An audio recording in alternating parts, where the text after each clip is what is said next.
And then don't worry, I have an attendance poll. I just have to open up the chat. Paste it. Oh, sorry. 1 sec. It's not coming up.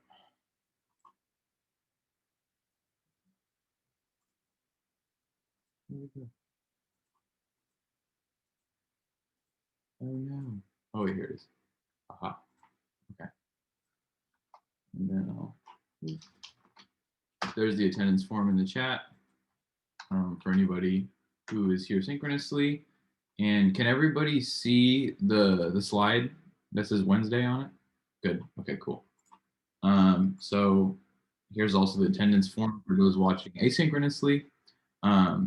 It's right here. I just posted this exact same form in the chat. So I'll give everybody like maybe 30 seconds to fill it out, and then we'll move on to everybody showing their projects.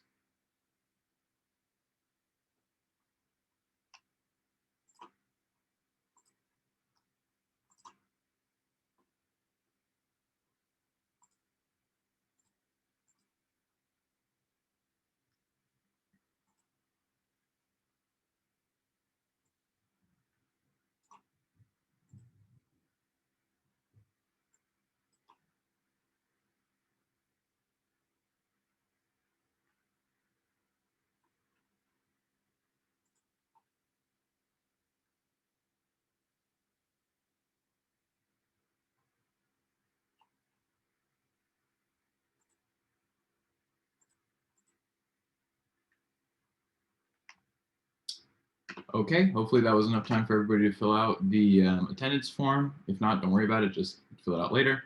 Yeah, let's just go ahead and get straight into it. This will probably take almost the entire lecture. We have a little bit of stuff planned afterwards, but it won't be terribly long, and it'll be very shallow of a covering. But yeah, so let's go ahead and get into it. This is show and tell time. Does anybody want to volunteer to go first for their group? If not, I'll just start calling on groups that have submissions. I can go. Okay, who said that? Was it Russell? Okay, sweet. Oh, and also just friendly ask, if you can, please go ahead and turn on your camera. It helps make it feel a little bit more like an actual presentation / classroom, and it's always nice, but you don't have to if you don't want to. But I just recommend it. Please go ahead and turn on your camera if you can. But yeah, so go ahead, take it away. Oh, I should probably let people share their screen. So let me, can I do that while, I guess I can't do that while I am sharing screen. So let me stop sharing and then let other people share their screen. There, so all participants should be able to share now, so go ahead. Okay.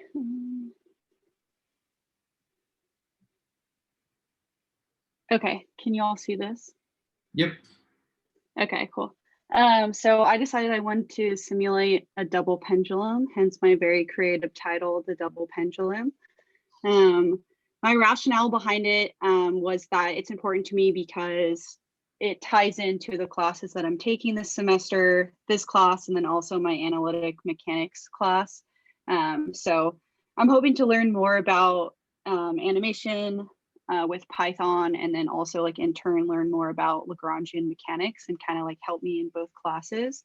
I also think this could help others if they're learning Lagrangian mechanics. They can, watch this, or could help others too. My approach is that the first thing I'll do is research the double pendulum. I want to learn more about kind of like the Lagrangian formulation of the pendulum. Some packages I would use, which we learned last lecture, Matplotlib and Matplotlib.animation and FFM peg writer. So after that, I think it's basically just going to be kind of the math portion of it. I'll make a few functions. The first one, I would get my coordinates in spherical coordinates and then take the total time derivatives of those. And then after that, create another function that calculates my Lagrangian, which is kinetic energy minus potential energy. And then using the Lagrangian, I can calculate using another function, my Lagrange equations. And then after that, I'll have my equations of motion. And then I think from there, it's going to be just a matter of plotting and animating. So this is my proposed timeline this week, pretty much just the project proposal. Next week, I'm hoping to get about halfway or 3/4 way through the coding portion. The next week, finish off the coding portion and then prepare the presentation slides. And then within that week, also kind of prepare what I want to say for the presentation.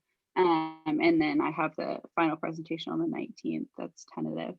Possible issues that I think that I'll run into is kind of lack of knowledge, I guess, of animation. So I'll have to make sure I do a lot of research and go to office hours and things.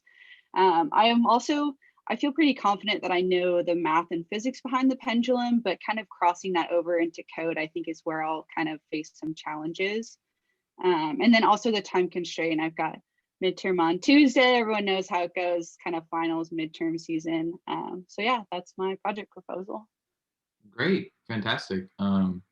If we were in person, we would all be clapping, but we're just gonna do like a silent snap for you. So great job, that's fantastic. I have a couple comments about it. And for any of the other instructors, if you have any questions or comments, please feel free to step in. But some comments I have is, if you end up doing this fairly quickly, which may happen, especially if there might be like a homework assignment in 105 that helps guide you along a lot. So if you wanted to kind of make this more difficult, totally don't have to, but if you wanted to add more time to it, or like make it a little bit more impressive, you could do it in 3 dimensions instead of just 2D pendulum, which, I mean, it's really the same problem, but you just add an extra an extra thing to keep track of instead of just instead of just like theta. You're keeping track of r and theta in like 2 dimensions. You just keep track of phi as well, and it can spin around. And a 3D pendulum is very cool looking, although it does get a little bit more complicated to solve, and it might take a little bit longer to simulate. But nonetheless, it's very easy to scale it to a 3-dimensional problem, as far as I understand. But yeah, that should be great. I think you'll learn a lot, and good job. Thank you. Cool. Would anybody else like to go volunteer? I can go. Okay, cool. Go ahead. I believe you should be able to share your screen.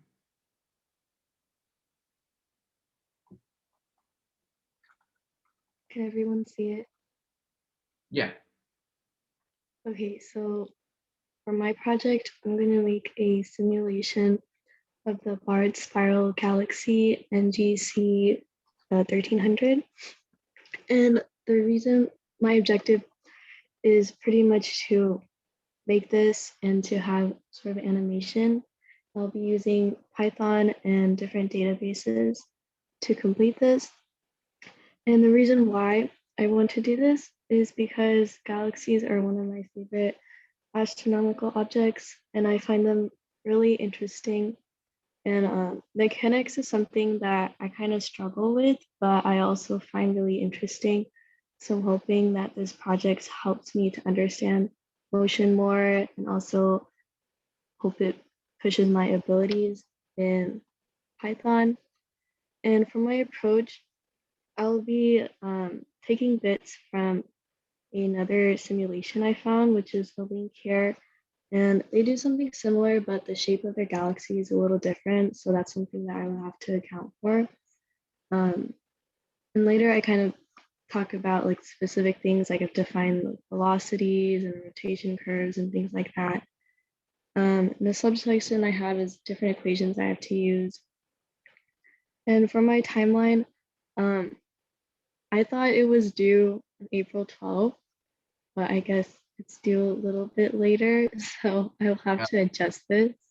My apologies on that. That was totally my fault for not realizing that I totally cut off 4 weeks of the semester. So it's most likely going to be due on the 19th, but we might even push it back an extra week after that, depending on how everybody feels as we get closer to the date. So the timeline is to be malleable. Don't worry about it too much. Okay, so this was just, if it was due on April 12th, this is what I would have done. But basically, I'm going to find some data, then do different steps until I finish it. And then some possible issues that I may run into is lack of knowledge on mechanics. I'm a freshman. I haven't really taken classes like that yet. So like having to research that might take a little bit more time. And also I'm not that experienced of a programmer like everyone else here. So making animations and simulations will be a little bit hard, but going to office hours and doing more research will help a lot. That's it. Fantastic. So just a little recommendation. Again, I'm going to be really annoying for everybody, I promise. I would just recommend first starting to do, or like a good like starting project is just to try and do an n-body simulation of a galaxy, meaning take a bunch of particles, make them interact with gravity, no collisions or anything, don't worry about that, but just particles acting with gravity, and try and recreate a galaxy simulation. That's basically what that repository that you were looking at, that like whole code was that. I mean, there's a little bit more advanced stuff because they send like a giant object through it and cause it to go all crazy. But that's not important. What like your basics should just be trying to create like a spiral galaxy with just a bunch of particles that don't collide or anything. And then from there, you could make it as arbitrarily complicated as you want. If you want to try and model a galaxy like that specifically, then you can do that. But I think your first plan of attack should definitely be just to make an n-body sim. But yeah, great project. Thank you. Sweet. Anybody else want to volunteer? I can go next. Sweet.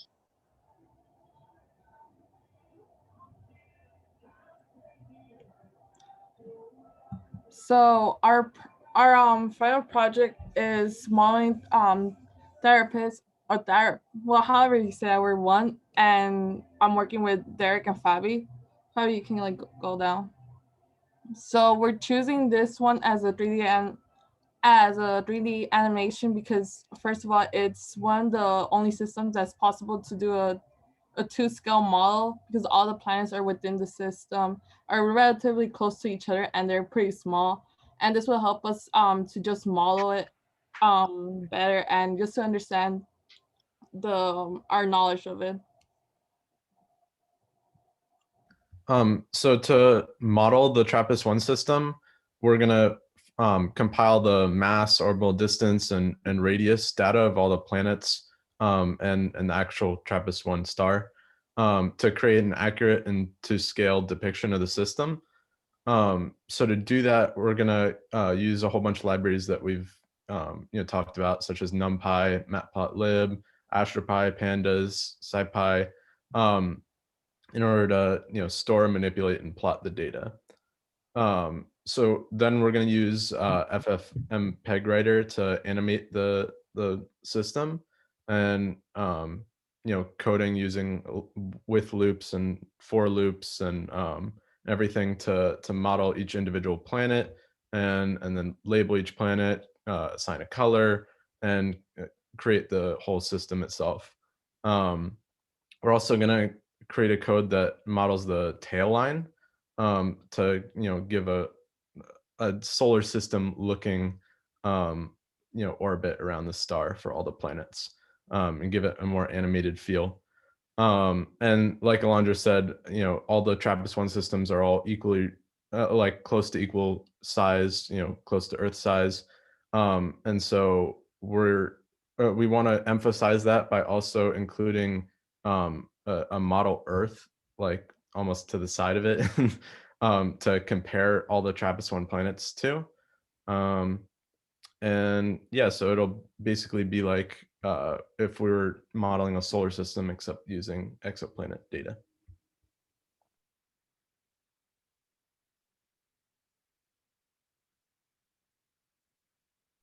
Yeah, and I think Derek kind of went over what the outcome will be, but basically what our expected animation should end up looking like is just like a simulation of the solar system, of like a regular solar system. So it will have like TRAPPIST-1 in the middle, and then the 7 planets will be orbiting around it. And we're hoping to, I think Derek mentioned this too, it's like a tail line. So the planets will start at one point and then like a tail line will follow it until it draws a circle. And then I'm assuming we would put that on a loop. So once all the planets orbit all the way around at least once, then it will loop again and it will start again. And then the planets that orbit faster than the other ones, they'll just keep following their ellipse. And then also, as Derek mentioned, we're also going to be having an Earth like model off to the side, just so that you're able to see how close, not close, but like close in size the planets, the TRAPPIST-1 planets are compared to the Earth.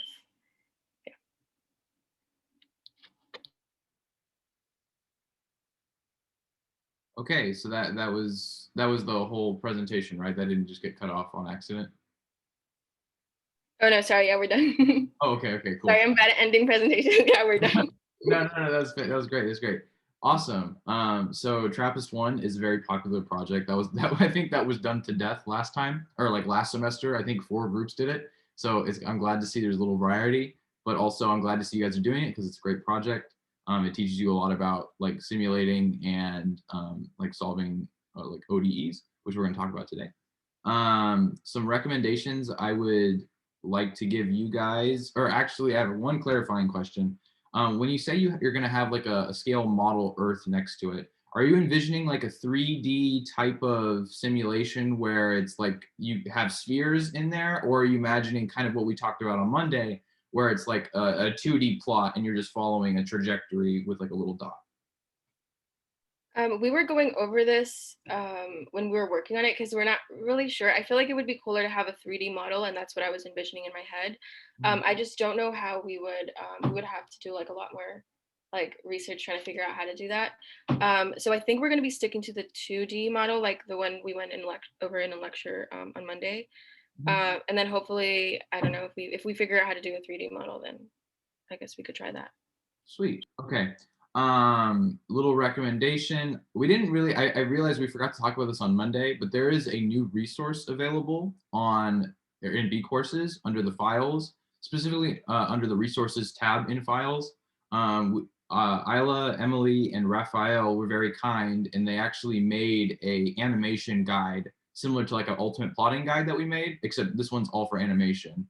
And there's 3-dimensional animation on there, there's 2-dimensional animation, and then there's kind of what I was describing like a 3-dimensional object ball using a different library called VPython, which there's an example in there, and you can, it's very, very big library, so you can look up lots of different techniques. So if you can pick and pull, and my whole point is to say, you could check that out and see whether or not you want to do like a 3D version with that's like spheres and stuff, or more of just like a 2D animation plot, Matplotlib type of plot, like how we did on Monday. But it sounds like a great project. Just make sure that you look into like how to solve like gravitational equations, like n-body simulations, very similar to what Megan's doing.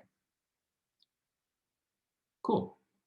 Good job, everybody. That was fantastic. I believe we have 1 or 2 more groups. Is anybody else? I can go next. Sweet. Yeah, Rob and I can go next. Awesome.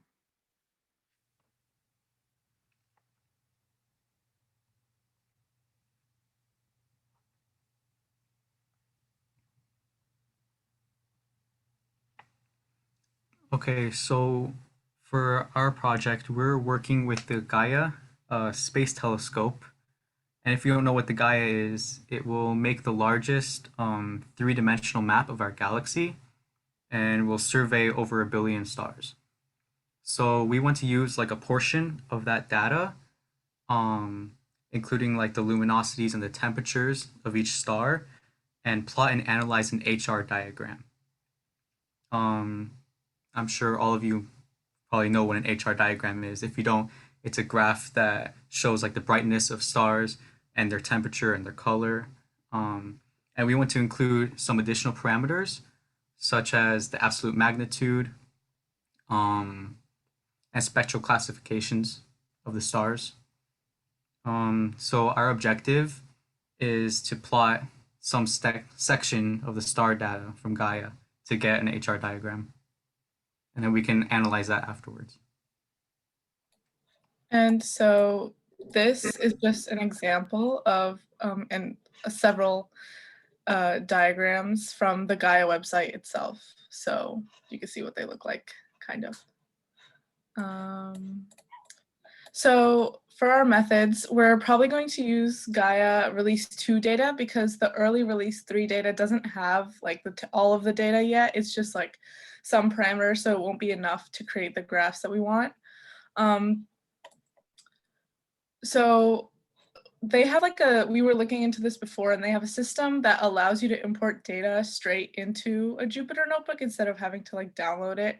So we're gonna research and look into that and see how we can do that, just because it's like a lot of data, so that would be kind of annoying to like download it. And then once we have our data, we're gonna look into how to extract the specific columns that we need, luminosity, temperature, etc. And we'll start using our graphing techniques to plot the data.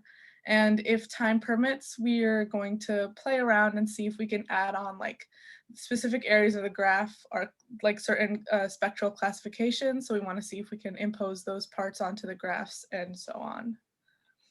And our expected outcome or deliverable is that we expect to create the HR diagram that will show all of the things like luminosity, temperature, and hopefully color and spectral classification also. And we want to be able to analyze this and provide some data about the stars as well after we create the graph. And yeah, and the reason we wanted to do this project was because we're interested in working with like real data and kind of graphing it and doing something that you might do in like a research project. So yeah. Sweet. Great stuff. So we had a group we had 2 groups last semester do something very similar. The only thing I would recommend is one, when you're taking data from Gaia, specifically if you want to make an HR diagram, it's helpful to think of a specific group of stars you want to plot. So what I would recommend is maybe pick out a specific globular cluster or something, maybe M15, M3 or something like that. That are just really like there's lots of data on them, lots of stars in there, and you take all the data corresponding to that specific cluster and then you put it on an HR diagram. And that would be really helpful, 1, for you to understand what you're looking at, 2, for people that are looking at it, and 3, it's not quite as big of a data set as maybe like all the stars in the galaxy, right? So definitely think about just picking like a specific globular cluster to look at maybe. And then I think it always looks really, really cool if you can animate it. So one thing a group did last semester was they made a 3-dimensional HR diagram where they had like temperature, luminosity, and like color or something on the 3rd axis. And then they rotated the graph and just like, and so they would stop it at certain, or like at a certain angle so that you only see 2 axes at a time. And it lets you see all the different relationships in like one video. And that might sound like a lot, but if you're not, the animation guide that we posted actually has a demo on how to rotate a 3D plot. So all you would really have to do is get data for temperature, luminosity, and color for a given set of stars or whatnot in a globular cluster, and then you just plot them in like a 3D plot, like a 3D scatter plot, and then animate it, which could look really, really cool. It makes it sound really epic. So if you feel like you have more time or enough time, especially with the extra couple weeks that we have, I think that would be a fantastic idea. But yeah, great stuff. Cool. Thank you for the idea. Cool. Is there any? I think we have one more group left, or at least I saw. Do we have already 5 presentations, or was that 4?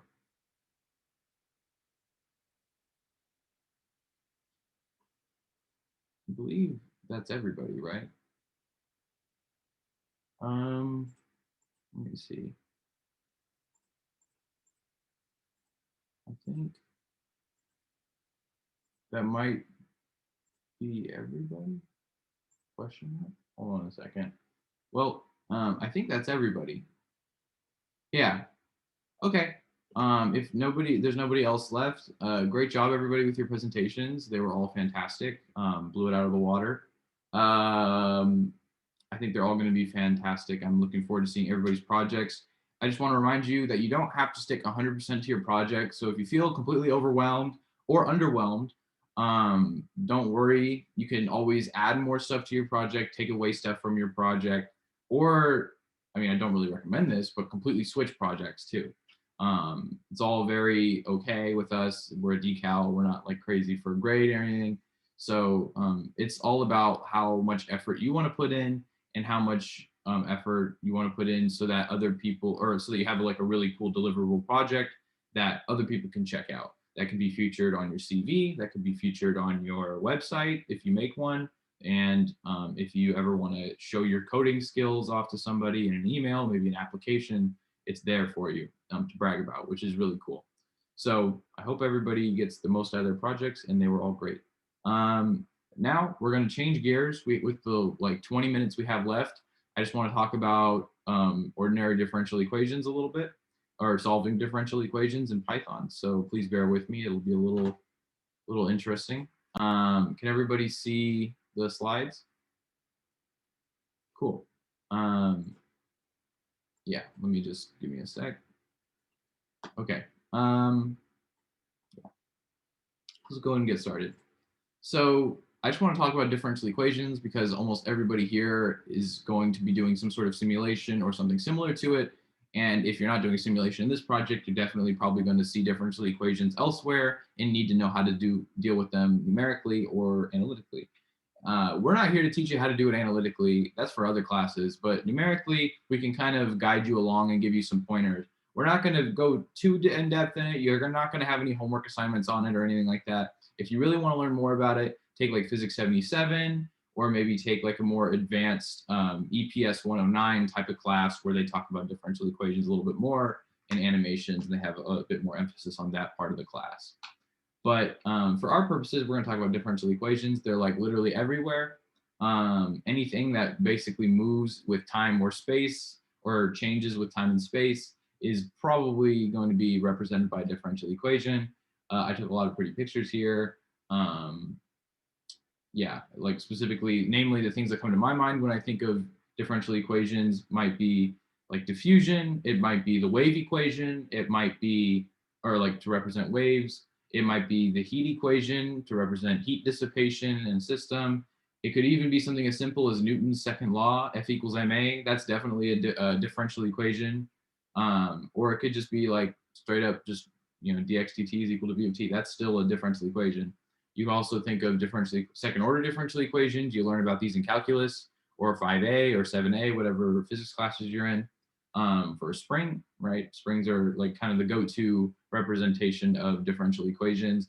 Normally you can solve those analytically, but there's lots of other differential equations that are definitely more complicated that need a lot more numerical help to solve. So yeah, they govern the world, and you've seen them in other classes, and you're going to see them lots more throughout your entire curriculum, especially if you're doing physics or astronomy. You're definitely going to see them everywhere. So typically, when you solve differential equations numerically, you're first exposed to what's called the Euler Method. They talk about this in like, I think Calc 1A or 1B, or your AB or BC equivalent. I can't remember which one it's specifically. But it's the method nobody wants to do by hand because it's really tedious and you're literally just calculating little tiny dx steps, dy steps. But I mean, that's all the computer can do too. I mean, the computer's really good at that, calculating little differential time steps or position steps or whatever your equation depends on, and adding them up and integrating it. Very similar to integration, actually. So Euler's method is very similar to numerical integration. You break down the entire, or you break the process down into little tiny steps, little dx, dy segments. You have to specify an initial condition that you're starting with. And then from wherever your initial conditions are, you start there and you just literally cut your equation, or you cut your time step, or you do differential steps, and you just like add or assign differential values to that. That did not come across as clearly as I meant to say it, but I'll show you what I mean on the next slide a little bit more clearly. But yeah, you need to important notes, you need to specify your step size and you need to specify initial conditions. And then from there, you make little tiny incremental steps and you add those incremental steps to your solutions. So Here's an example. Let's say we have a differential equation here, dy dx is equal to xy. This is just some random differential equation that's probably not easy to solve by hand. I mean, you could do it, but regardless, we're just for this example, we're going to do it anyway with numerical methods, specifically the Euler one. So we have this oh, I have a laser pointer. I almost forgot about that. So we have dy dx is equal to xy. This is our function. And then we have x naught, y naught. This is our boundary condition or initial conditions that we start from. And then we're going to evolve the system over time or position or whatever it may be. In this case, we're going to evolve it with, yeah, we're just going to keep evolving it. So we have like a differential x. We call this dx is equal to 0.01. This is like the incremental steps in x that we're going to be taking as we evolve y to see how y changes. So, or y changes with respect to x. We have our initial boundary conditions. This is going to be how we code it. We make a derivative function, which is literally just like representing dy dx as a function in Python. So it takes in a y and an x, multiply x and y, and it returns that. So we're going to make an x array. This is like a linspace of just values starting from x naught, whatever your initial condition is, to whatever your final condition or your final x value is you want. So let's say I only want to see how y changes between 2 and 5. This is what we're doing here. We're making like an arbitrary number of steps. So we're going to do 301 as like our like how many different x values we want to do this for. And then we're just going to make an equivalent like array of zeros for y. And we're going to fill up that entire array worth of zeros with y values. But we have to actually solve it with Euler's method first to do that. So what we're going to do, the way we fill up this y array with values, we're going to start with the initial value. That's always going to be your initial condition value. So the 0th component of your y array is going to be y naught, aka 3. And then for I in range 1 through 301, what does that mean? Well, for every entry in your x array, you're going to iterate over the x array. You could also do this with a while loop, but for this example, we're just doing it with a for loop. You iterate over every x value, and then between every x value, you're going to calculate a dy. And the way you calculate your dy is you feed your derivative function the previous value of your y array, the previous value of your x array, times a differential step. So in this case, if we wanted to calculate x1, y1, not x naught, y naught, but x1, y1, all we do is feed in our derivative function, x naught and y naught, the previous values, and then you multiply it by a dx. And in this case, we called our dx 0.01, just a small incremental dx change value that we want to see how dy corresponds to the dx. So then this is your dy value. You're just calculating derivative. This is literally just Euler's method that you learn in calculus. Dy dx times dx, right? Gives you little dy. And then y is equal, like the next y value that you're going to plug into your array, aka y sub I, or y sub 1 in this case for the first one. Y is equal to whatever the previous y value in your array is, plus the dy. So y1 is equal to y naught plus dy, right? And that's all we're doing. And we just append that to our list. So now we have two values in our list that are not 0 for y. We have our initial condition y naught. We have our second value y1, which is just y naught plus dy. And we calculated dy by using our derivative function and then multiplying it by dx. Okay, this is very much just Euler's method from calculus. If you haven't seen this before, I'm sure you'll see it if you take a calculus class, but I'm pretty sure everybody here has taken a calculus class. Is there any questions about this?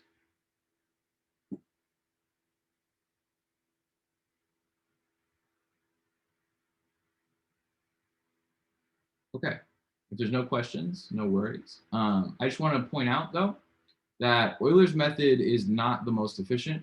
This is just a way of getting like a heuristic view of like how computers do things. In actuality, this is actually very poor. It requires an extremely small dx size, like very, very, very, very small. 0.01 would give you an absolutely awful result, and it varies, and it does not give you the actual result at all. It diverges very, very much over a small amount of time. So there are really clever people that came up with really clever ways of solving these in a more advanced fashion. You'll hear things or you'll hear methods like symplectic Euler method or Runge-Kutta RK4 or something like that. These are just different methods that do the same thing, just more accurately. And I'm not going to get into the weeds of like what those all do. That's for other classes for you to see. You'll probably cover those in like Physics 77 if you ever took Physics 77 or EPS 109, or I think even Physics 188, whatever the coding class is, upper division. Any upper division or other like more in-depth coding classes that you could take for a grade, we'll definitely talk about ordinary differential equation solving with RK4 methods, symplectic Euler methods, which are just modified versions of these to make it more accurate and more stable over long periods of time, so that they don't diverge from their actual analytical answers that you would expect, and they're more trusted. This is just a heuristic view of how computers can solve it. Mainly, we like to think of like the Euler method as like the go-to. SciPy can do this for you. Typically, that's like what I do or what Elon would do. You just use a SciPy function that somebody already coded for you. I can't remember if the SciPy ordinary differential equation integrator or solver is RK4 or not, but nonetheless, it uses a lot better of a method than the simple Euler method. Simple Euler method is definitely not a state-of-the-art method. You definitely probably don't want to use it unless you're showing somebody how a computer solves differential equations. But anyway, so just to use any SciPy integrate or ODE solver, you just import it from the SciPy integrate library. We've seen this 100 times now. From SciPy.integrate, import ODE int. This is just a function. You feed it whatever your like function is. So your first, or like if it's a function of like y and t, so like y of t, or like dy dt, that's like your differential equation. So in this case, instead of dy dx, it's dy dt with like a function that's dependent on y and t. You feed in your derivative function. That's like what the function is right here. And then your y naught is the initial condition on y, and then t is the time point at which you would like to evaluate your function. So you could, if you wanted to, you could iterate over a for loop or whatnot and solve this for every different value of y or t, or every different value of t. So I mean, this is just Googling and figuring out how to use it. I mean, if you wanted to, you could just go to this link right here that we have. I don't want to switch screens, but it pulls up like a whole documentation page on it with lots of information and different examples on it. So this is just, all of this is just to show you that you can solve differential equations on a computer, and this is kind of how you would do it. We're not going to go super in depth with it. A lot of it will be something that you look up for your final projects if you need to. That's part of the whole process of researching it. So if you have questions, you can always ask us, but that's kind of all we're going to talk about differential equations. They're super important for solving or for doing simulations and whatnot. And this is just kind of like a heuristic view of how you would solve them numerically. Is there any questions about any of that?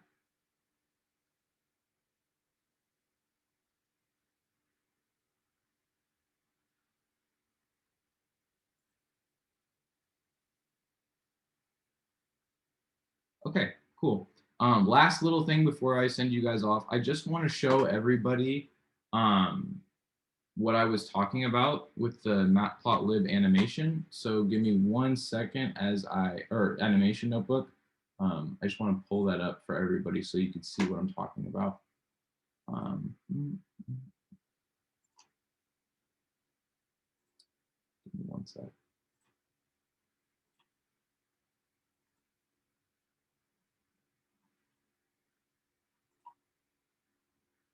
So this is the notebook that we have made thanks to Isla, Emily, and Raphael. This notebook has a bunch of information about animation, specifically 3D animation, basic Matplotlib animations.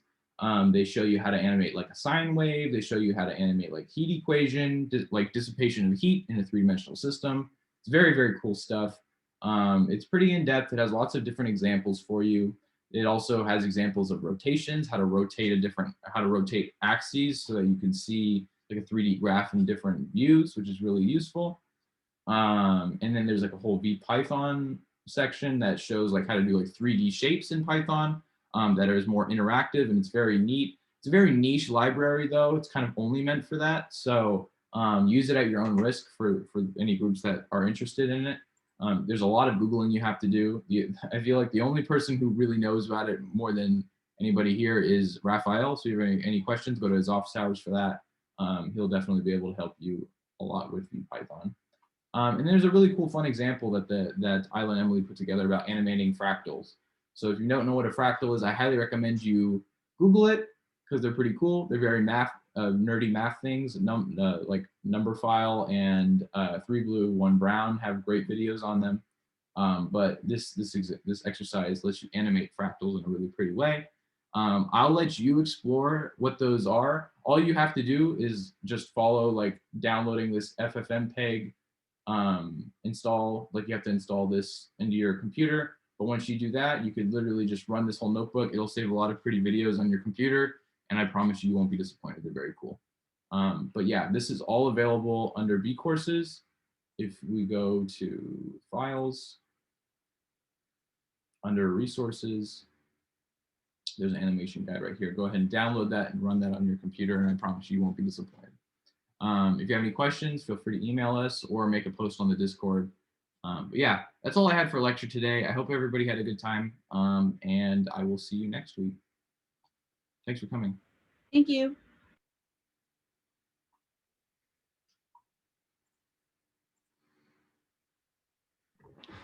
Real quick before I go, Raphael, when's your office hours? Fridays from 4 to 5. Okay. Yeah. I'll be there. All right, for sure. See you there. Yeah. All right. Yeah. Yeah. Thanks. No worries.